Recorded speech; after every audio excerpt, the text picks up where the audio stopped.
আমি একটু টের পেয়েছি, তাই আমার মুখ দিয়ে বরদোয়া চলে আসছে। আমার মেয়েটা আমাকে আজ পর্যন্ত চেনে না। 3টা বছর আমার যোগাযোগ বিচ্ছিন্ন রেখে দিয়েছিল শয়তানরা। পরে আমি 8-9 মাস রেখে গিয়েছিলাম, এখনো তো বয়স 4 বছর। আমার এখনো পর্যন্ত আমার কাছেও আসে না, আমার ডাকেও না, আমার কাছে আসে না। কারণ মনে করো বিভিন্ন হুজুর আসতো ওইরকম এক।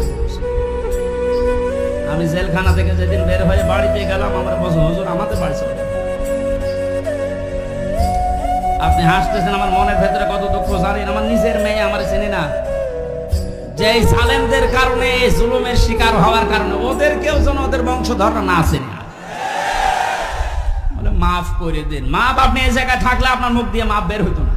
কিসের মাপ? সংস্কার যখন চলছে, নবীদের কর্মসূচি 6টা, এই 6টার ভেতরে 1 নম্বরে এইটা যে হালাল জিনিসকে হালাল জায়গায় নিয়ে এসে বৈধতা দান করেন।